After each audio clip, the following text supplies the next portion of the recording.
Hi friends, welcome back to my channel శ్రీకాకుళంలో రాయలసీమ రుచులు. ఈరోజు వీడియోలో మునగాకు పెసరపప్పు ఫ్రై ఎలా చేసుకోవాలో చూసేద్దాం రండి.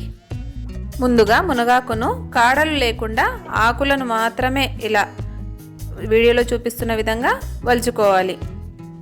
తర్వాత స్టవ్ ఆన్ చేసుకొని ఒక గిన్నెలో నీళ్లు తీసుకొని స్టవ్ మీద పెట్టుకోవాలి. ఇప్పుడు మనం ముందుగా వలిచి పెట్టుకున్న ఆకును బాగా కడుక్కొని ఆ గిన్నెలోకి వేయించి మరిగించుకోవాలి. ఇది మరిగేటప్పుడు ఇందులోకి కొద్దిగా ఉప్పు, పసుపు వేసి బాగా మరిగించుకోవాలి. ఇది మరిగేటప్పుడు ఒక గరిటెతో 1-2 సార్లు కలుపుతూ ఉండాలి, ఎందుకంటే ఆకు ఈక్వల్గా ఉడుకుతుంది. దీన్ని ఇలాగే ఒక 10 నిమిషాల పాటు వదిలేయాలి. ఇది ఉడికింత వరకు మనం ఇంకొక పని చేసుకోవాలండి. ఒక కుక్కర్ తీసుకొని అందులోకి 1/2 కప్పు పెసరపప్పును తీసుకొని ఉడికించుకోవాలి. చాలా మెత్తగా అయినా ఉడికించుకోవచ్చు, లేదంటే కొద్దిగా నలిగేట్టుగా అయినా ఉడికించవచ్చు, అది మీ ఇష్టం. నేను ఇక్కడ చాలా మెత్తగా పేస్ట్ లాగా ఉడికించుకుంటున్నా. చూడండి, ఆకు మెత్తగా అయిపోయింది కాబట్టి ఇప్పుడు స్టవ్ ఆఫ్ చేసేయాలి. ఇప్పుడు ఈ ఆకును ఒక స్ట్రైనర్తో పక్కకు తీసుకోవాలి, ఒక గిన్నెలోకి పక్కకు తీసుకోవాలి.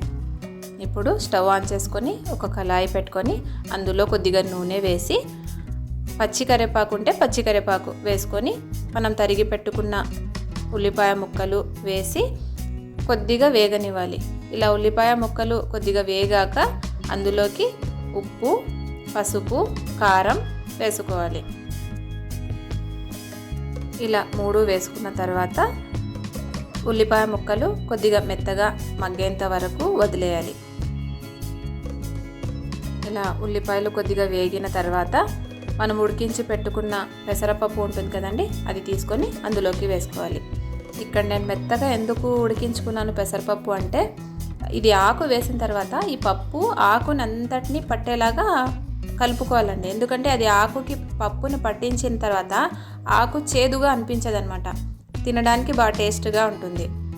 దీన్ని ఇలాగే కొద్దిసేపు లో ఫ్లేమ్లో వదిలేసి అంతవరకు మనం ఉడికించి పక్కన పెట్టుకున్నాం కదండి ఆకును చల్లారిన తర్వాత ఇలా బాగా దాన్ని పిండేసి అందులో ఉన్న నీటిని అంతటిని తీసేసి బాగా తీసేయాలి, పక్కకి పిండుకోవాలి మంచిగా. పిండేసిన తర్వాత అది బాగా గట్టిగా అయిపోయి ఉంటుంది కదా, దాన్ని ఇలా విడివిడిగా పొడిలాగా చేసుకోవాలి. ఇలా బాగా పొడిలాగా చేసుకున్న తర్వాత ఈ ఉడుకుతున్న పప్పులోకి ఇలా పొడిలాగా ఒకేసారి ముద్దలా వేయకుండా ఇలా పొడిలాగా కొద్దిగా వేసి దీన్ని బాగా కలుపుకోవాలి. ఇప్పుడు ఇక్కడ ఆకుకి అంతటిని పట్టేలాగా ఈ పప్పు అనేది ఈ ఆకు అంతటికి పట్టేలాగా నిదానంగా సిమ్లో పెట్టుకొని ఫ్లేమ్ చిన్న మంట మీద పెట్టుకొని ఇలా నిదానంగా కలుపుకోవాలి.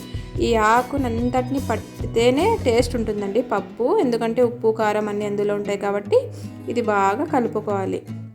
ఇలా ఆకుకు అంతటిని పప్పు పట్టిన తర్వాత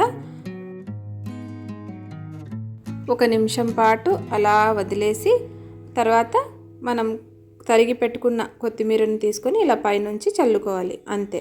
ఎంతో రుచికరమైన ఆరోగ్యకరమైన మునగాకు ఫ్రై రెడీ. వీడియో నచ్చినట్లయితే లైక్ చేయండి, షేర్ చేయండి, సబ్స్క్రైబ్ చేసుకోండి. Thank you.